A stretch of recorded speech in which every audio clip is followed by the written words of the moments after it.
everyone, this is Chad. Thanks for coming to Arctic Cord Wargaming. Today we have a match between the good guys and the bad guys. Ryan is bringing the Grey Knights, and Jeff is bringing the Night Lords. I'll let you figure out which one's the good guys and which one's the bad guys. I got my opinion. We're playing on location at Battleground Cafe. It's an awesome spot in White Bear Lake, Minnesota, so definitely check it out. They got pizza and good stuff there, lots of good tables. But it is noisy in the background. Unfortunately, we have some Magic players. You know, those guys get rowdy. But it's fun. It's a good time. And I hope you're all having a good Thanksgiving and getting together with family. Give the ones you love a hug. Lots of good things to say thanks for today. But before we get into this, if you could like, share, subscribe, hit the bell, join the Horde, I'd appreciate that. And now, let's get into the show, folks. Here we go. I'll let you go first. So you'll deploy first, and then so I'd basically be attacking, not defending. Right? Yeah, that's the terminology. Yeah.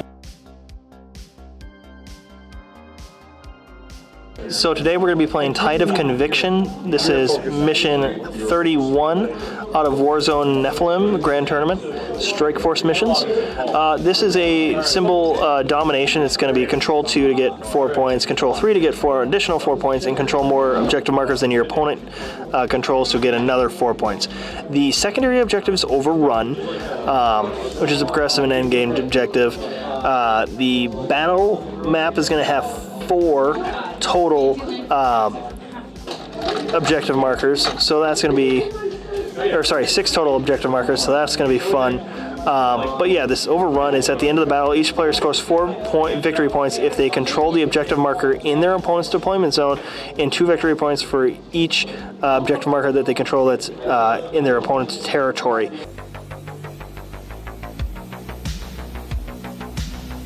Hey guys, I'm Jeff, and today we're playing at the Battleground Cafe. I've got 2,000 points of Night Lords for you guys to see today. We've got a Land Raider, Helldrake, and Warp Spider. Hiding in the building in here, we've got a Legion, 5-man Legion squad. And hiding in this building over here is another 5-man Legion squad. This one's equipped with chain axes. This one's a shooty squad. Inside of the Land Raider, a Chaos Lord and Terminator Order. He's equipped with the Claws of the Stygian Council. He's also my Warlord. We've got a Sorcerer who's got the Mark of Slanesh, Delightful Agonies, Prescience, and Warp Time. And then we've got a Master Possession with the Mark of Zeech, and he's got Cursed Earth and Pact of Flesh. I also gave him an additional relic, the Eyes of Zeech. Also inside of the Land Raider here, we have another 5-man squad of Legionnaires. Currently hanging out in the Warp, we've got a 10-man squad of Terminators. They're just equipped with their standard laid out combi bolters. And the base weaponry. And then I've got 2 8-man squads of Warp Talons also hanging out in the Warp. Total points? 2,000. And secondaries? So for my secondaries, I'm going to do the Long War, bring it down, because we've got big things over there that need to come down. And we're going to play around with some Warp and do the Warp ritual. May not be the best move with Grey Knights, but with the smaller board, I just don't think playing around on his little backfield is going to be workable. So we'll go that route. Hey guys, it's Ryan. It's been a while. So today we're at Battlegrounds Cafe, and we are playing game 40K. We got Grey Knights as always. I have a couple different things going on. I have these guys up front that are substituting as my servitors. We got 2 squads of those. Inside this building we have a squad of strike squads and half of a combat squatted what do you call it? Interceptors. And we got another strike squad, paladin squad in the middle. We have a chaplain substitute and a librarian substitute. We have a Grandmaster Nemesis Red Knight, another strike squad, another servitor squad, another strike squad, Under here is a purgation squad with all side cannons, and the other substitute that's not WYSIWYG is the fact that guy has to have a sword. I just didn't grab enough strike squads today. And then the real big change is this guy is a knight that I borrowed from Jeff to try it out, because this list has him and Grey Knights at the same time. So we're going to see how that runs, because I've always wanted to have a little bit more firepower. Altogether, it's like 2,000 points, exactly. And secondaries? Okay, my secondaries are going to be grind them down, purifying ritual, raise the banner high. All right, rolling for turn. Ooh. I will take the play. Yeah. So going first? I'm going first. Night Lords, turn 1.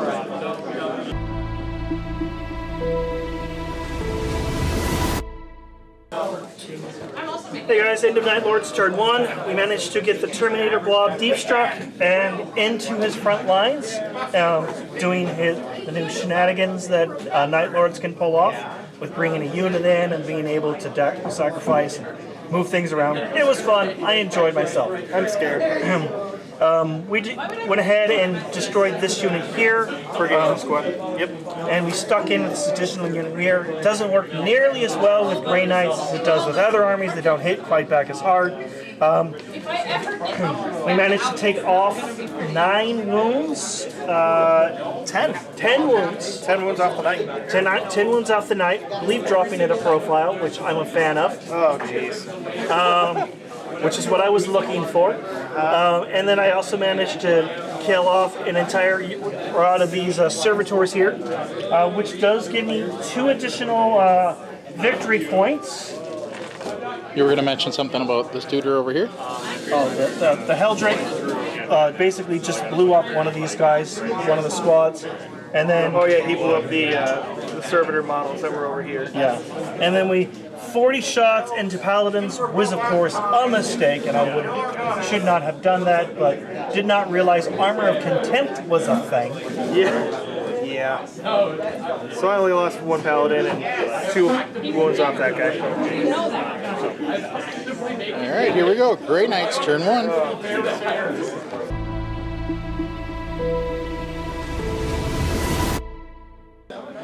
Okay, so that didn't go as well as I thought it would. Missed some charges and things like that. My Interceptor squad went against his Master of Possessions and died. The Protective squad that was in front of them is dead now, so their characters are out and ready to be shot, pretty much. I only got 2 Psychic Rituals off in 1 banner. Unfortunately, I made the mistake of coming back here and getting away from this banner. I've missed a lot of rules related to the Chaplain because I rarely ever use them. Like I should have been able to reroll my hits, but it's one of those rules that you got to just remember. So, all right, moving into. What's with all the dead guys back there? Yeah, this is the Paladins lost 2 guys, and the Strike Squad lost 3 trying to take down this unit. I tried to fall back with this unit so my Grandmaster could get in, but he denied me from doing so. So, yeah, going into his turn. Both of us have 0 command points at this point. I don't see a Helldrake anymore either. Yeah, the Helldrake died. Yep. We psychicked the hell out of that thing. All right, here we go. Night Lords, turn 2.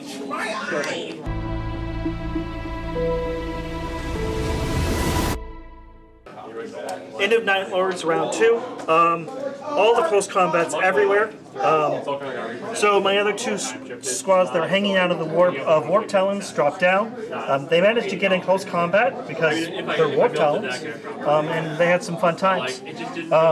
Basically, the shooting did a minimal amount of damage. We managed to take out 4 of his tech servitors. And then at that point, we basically just kind of moved into close combat. This assault here, as well as with the Terminators, left this guy on 2 wounds. We managed to take out the remainder here, drop this guy down by 2 or 4 wounds, something like that. This guy, my commander was able to run up and kill a squad here with the assistance of these guys here. So overall, I've killed 3 squads, and I've killed 2 squads that were holding objective markers, which brings me up to veterans of the Long War of 5 victory points right there. I also managed to get a psychic power off for Warp Ritual, which I believe gets me at least an additional victory point, but I'll look up the rules on that. But it's now Grey Knight's turn 2. So, with the new rules for...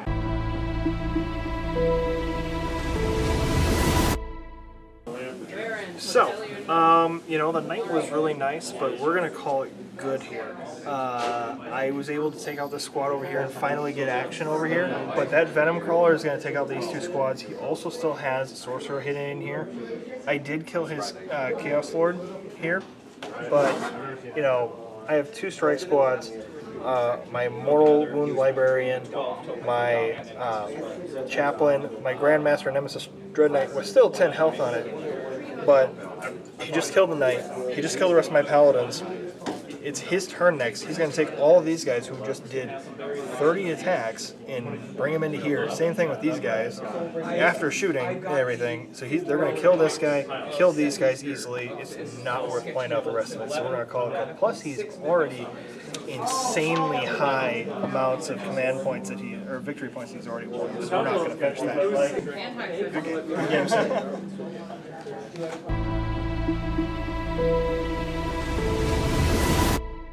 Drone in here, and then we could have just recorded the voice on here and been like, the drone would be like, the whole time. According to Ryan, you have to get permits and some other things to fly it indoors. Yeah, that's true. And you probably wouldn't want to ask Craig, so. No. So, that was crazy. Armor of Contempt. Great for me, bad for you, but also good for you. But it worked out. I think bringing the Knight was a good idea. However, I think that it was kind of lackluster because I didn't do my positioning right because you countered my positioning. So, you got to play this Knight wherever you wanted to because it was the last of your drops. So I don't know if I really could have countered it. No, I meant like afterwards. After I dropped it, you countered where it was, and you countered where I misplaced where my Dread Knight. I should have placed it first before a lot of other things, and that screwed me in the end. So. I think you won this game based off of tactics, and I lost this game based off of just positioning. I won't argue with that. I was doing some things that you weren't expecting. You were not expecting the first turn Terminators to drop in. Oh God, yeah. And for them to be able to do that wonderful thing where I can sacrifice them and then regenerate a model inside that particular range. That was a neat little trick that I saw. Because I've just been looking everywhere to find ways to make my Night Lords playable because I love my Night Lords. But honestly, any Chaos army can do this stuff. It doesn't have to be Night Lords. In fact, Black Legion does it better. What about what's red and gold? What's red and gold army? Green all over or newspaper? No. I mean like it's an army for Chaos Space Marines. What's red and gold? That would be the World Eaters, and they don't have a codex yet. They've got which is supposed to be coming out soon, and I am drooling at the opportunity to get World Eaters. I've not painted several models right now because I'm debating if they're going to go into Night Lords or if they're going to go into World Eaters. Well, I have a bunch of World Eaters that I'm going to try and switch to Chaos maybe for a little bit. So, join us. We have cookies. We have cookies. Well, cool. Well, thanks for playing. Thank you again. Yeah, it was left-hand handshake. Right-hand handshake. Let's try that again. Okay. All right. Perfect. Well, thanks for coming to Arctic Horror Wargaming. If you liked the video, please like, share, and subscribe, and we'll see you the next time. Join the Horde. Arg. Oh, God.